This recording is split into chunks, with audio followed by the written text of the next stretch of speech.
Resulta lamentable tener que decírselos así, pero sí, en efecto, en nuestro país el manejo de los recursos públicos ha sido caracterizado por la opacidad, la discrecionalidad, el derroche en muchos casos, la corrupción. ¿Le seguimos? Bueno, mire, el asunto de todo esto es que el resultado es el mal manejo del dinero y se refleja en la deuda pública, se refleja en una mala administración, en eso que precisamente está pasando en algunas entidades como la falta de pago de las quincenas de los trabajadores. Estamos ya en un momento de transición en 15 estados y ese debería de ser uno de los retos más importantes de las nuevas administraciones estatales, bajar la deuda sin afectar las obras, sin carecer de servicios públicos a los ciudadanos, en fin. Este es el tema que hoy pongo sobre la mesa y le doy la bienvenida a nuestro director editorial Raúl Frías Lucio y a Víctor Hugo Hernández. Señores, les dejo el tema y se ven radiantes hoy, que tengan excelente tarde. Gracias, Magda. Gracias, Víctor. A ver, ha habido un gran debate sobre este tema, Víctor.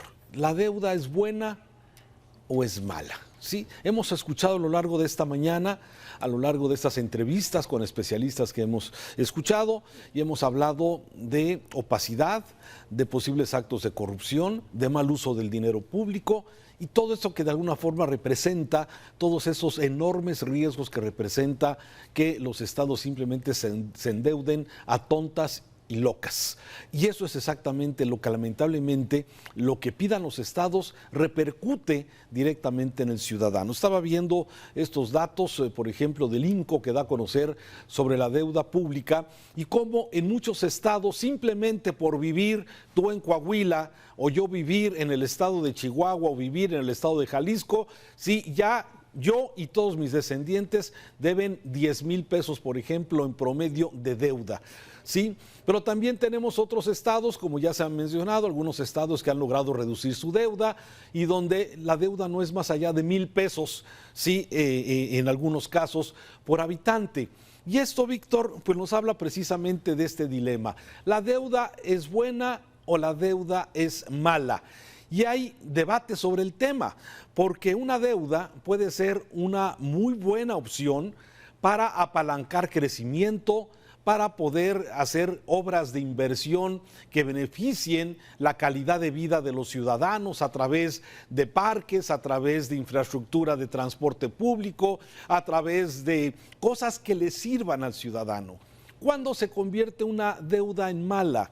Sí, cuando no se sabe dónde quedó el dinero, donde no se sabe o donde se gasta el dinero para el gasto corriente, para pagar salarios, para pagar dinero que de alguna forma no va a ayudar en nada a la infraestructura de una ciudad. Y esa es la gran diferencia. Por eso a veces cuando vemos casos como por ejemplo el de Querétaro, que logra reducir su deuda pública entre el año 2020 y 2021, o 2019 y 2020, cuando estaba en pleno de la pandemia, pero quizás para muchos estados la deuda, Víctor, pudo ser un apalancamiento perfecto para tener inversión y salir de la crisis económica y ayudar a sus ciudadanos, ¿sí? Pero esa es la gran diferencia en utilizar bien la deuda y una deuda mal utilizada.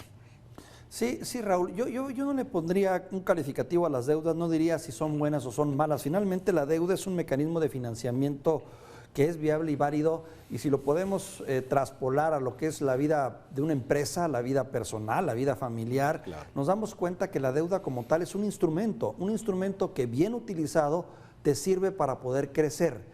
Pero volvemos a la cuestión de los conceptos, un instrumento bien utilizado.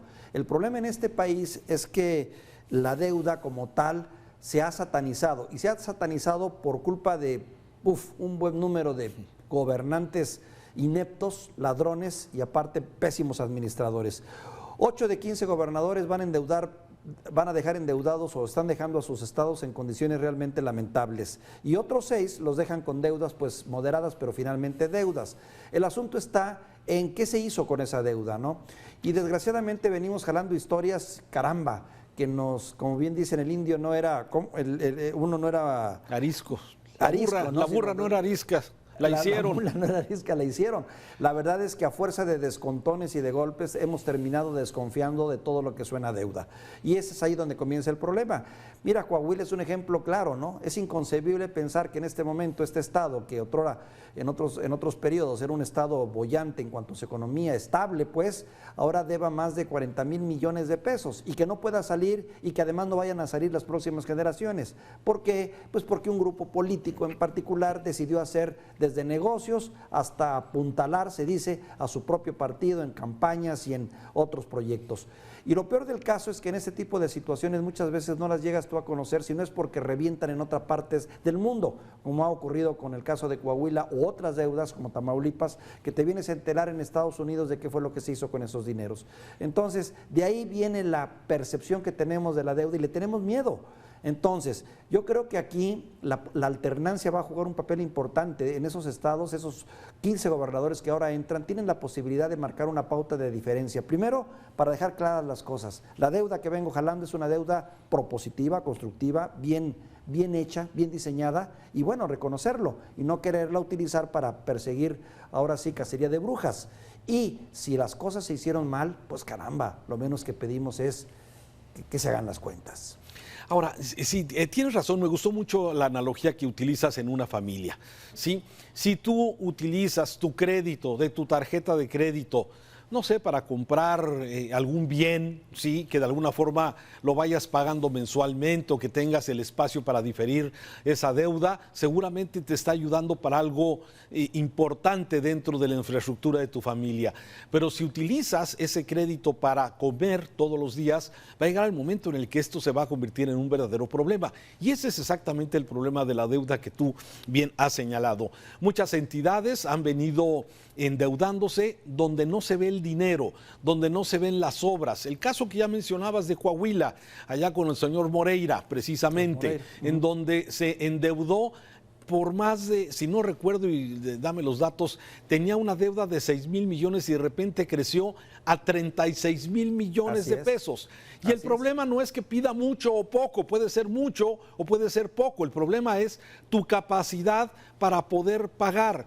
Y esas es exactamente las grandes diferencias. Veía hoy datos que el INCO da a conocer sobre la deuda. Por ejemplo, el estado que tiene más deuda, digamos de millones, que tiene más préstamo, es el estado de Nuevo León, es la Ciudad de México. Sin embargo, su capacidad para poder de alguna forma responder es importante y no los mete en problemas. Sin embargo, hay entidades que no tienen esa capacidad, se han endeudado fuertemente y su capacidad de pago está comprometida. Y ahí es donde vienen este tipo de problemas, donde no alcanza el dinero, donde el dinero se mete al gasto corriente, y ahí exactamente vienen toda la serie de problemas en este sentido. Déjame darte algunos datos solamente del 2019 al 2020, en plena pandemia. Algunos estados que aumentaron sustancialmente su deuda. Está Yucatán, que la aumentó 99%. Yucatán aumentó su deuda en solamente 2019-2020 en un 99%. Jalisco aumentó su deuda un 33%. San Luis Potosí, con cambio de gobierno que tú ya mencionabas, aumentó su deuda 25%. ¿Qué estados lograron reducción su deuda?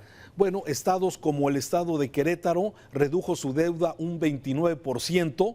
Buena administración de Pancho Domínguez allá en Querétaro. Tabasco redujo su deuda un 18% y Sinaloa un 12%. E insisto en esto, Víctor, me parece que más allá de el uso que se le pueda dar a la deuda para apalancar crecimiento, esa puede ser desde luego la gran diferencia de una deuda bien utilizada, de una deuda que no sirve para nada porque se perdió y nadie supo en qué se utilizó, y ejemplos, como ya has dicho, hay muchos. Sí, Raúl, y además también vuelvo al punto de la percepción ciudadana, hombre. Cuando tú en tu estado te das cuenta cómo están los servicios, cuando ves que hay infraestructura, carretera, cuando ves que hubo obra pública principalmente, dices tú, bueno, ahora sí, como decían los clásicos, ¿no? Robó, pero mira cómo hizo, ¿no? En su momento, ¿no? Que era una frase muy común de los políticos de antes, ¿no? Oye, robó pero hizo. Robó, pero hizo. Ahora aquí roban y ni hacen, sinceramente, porque dejan estados pauperizados. Lo que a veces no entendemos, Raúl, y yo pienso y creo que debemos insistir mucho, es que cuando se habla de deuda pública volvemos al concepto de lo público. Lo público es público y no es de nadie en particular. Y eso hace que nadie se incomode y nadie se indigne, hasta que al tiempo te das cuenta que esa deuda termina repercutiendo en tu calidad de vida. Termina repercutiendo cuando chocas porque un semáforo no estaba en su lugar o trabajando correctamente. Termina repercutiendo cuando llegas a un hospital y no hay gente, ni equipo, ni nada que te pueda atender porque alguien se robó el equipo médico. Termina reflejándose cuando tu carro cae en un bache y no hay poder humano que pueda hacer que lo repares. Tanto de la vida privada, de la vida de uno, de la vida privada, de la vida corriente, que es afectada directamente por la deuda pública. Claro, porque tú lo has dicho perfectamente, porque el dinero se tiene que ir a pagar los intereses y el capital prestado, entonces no hay dinero para arreglar semáforos, no hay dinero para arreglar los baches, no hay dinero para medicamentos, no hay dinero para equipo médico, y eso es lo que exactamente repercute, porque muchas veces el ciudadano escuchamos de la deuda, es que el gobernador va a pedir otros 2,000 millones de pesos, y es que ahora el gobernador va a pedir otros 5,000 millones de pesos. Sí, el problema que eso hay que pagarlo, y hay que pagarlo con intereses. Y luego esa falta de recursos empieza a repercutir en la calidad de vida de los servicios que dan los municipios y los estados. Y hablando de los municipios, me interesó mucho también el tema. La mayoría de la deuda pública hoy se da por parte, afortunadamente, gracias a ese mecanismo de semáforo de alerta que implementó la Secretaría de Hacienda para evitar que los estados pidieran dinero. Y entonces ahora, si un estado va a pedir dinero, necesita tener, digamos, el visto bueno, el ok de la Secretaría de Hacienda, y eso afortunadamente ha detenido algo esos recursos que se solicitaban muchas veces sin saber exactamente el destino. Pero los ayuntamientos son muy pocos los que tienen todavía, digamos, este mecanismo financiero que ya lo han hecho, pero han empezado ya los municipios a solicitar dinero prestado a la banca, más allá de los créditos quirografarios que se llaman, que son los de corto plazo, para poder resolver temas de liquidez de una quincena a otra, de un mes a otro. Sí, esos deudas a largo plazo. Y lamentablemente, sí, vemos que muchos municipios han empezado a utilizar esto, y ojalá se haga con todas las reglas, con todos, digamos, con toda la claridad por parte de las autoridades, para que ese dinero sea bien utilizado y no empecemos otra vez al rato a hacer esta bola de nieve que empieza a crecer, y al rato los municipios no van a tener dinero suficiente para dar los servicios que le tienen que dar al ciudadano, porque tienen que pagar la deuda que pidió un alcalde de hace 3 o 4 o 5 trienios. Y eso es exactamente lo delicado del asunto. Tiene que ser la deuda siempre en proporción a tu capacidad de pago. Y si no hay una buena capacidad de pago, es un riesgo que los municipios alcancen niveles de deuda que luego empiezan a repercutir, como bien lo dices, en los servicios públicos. Sí, la ley de regulación financiera, ¿no?, que se decretó en el 2015 y se afinó en el 2018 y que ahora poco a poco se ha ido implementando. ¿Sabes también dónde hay que poner el acento, Raúl? En el papel de los supervisores. ¿Quiénes son los que tendrían que cuidarle las manos a los gobernadores? Congreso, las auditorías, que están en los estados, que cobran muchísimo dinero los funcionarios por estar ahora así de floreros nada más, porque casi siempre están al servicio del gobernador, cuando deberían de ser los principales vigilantes y censores. ¿Cuántos diputados en este momento local, en su momento aprobó deudas en sus estados de una manera irresponsable y ahora están en curules federales? Son varios, ¿eh? Varios, sí, los congresos de los estados y las auditorías superiores de los estados que dependen del Congreso, ¿sí? Deberían de ser las entes, son los entes que de alguna forma vigilen en detalle el buen destino del dinero que se utilice para deuda pública y de todo el dinero público. Finalmente, esa sería básicamente su función. En fin, que dejen de ser floreros. Víctor, muchas gracias por tus comentarios. No, al contrario, te mando un saludo afectuoso.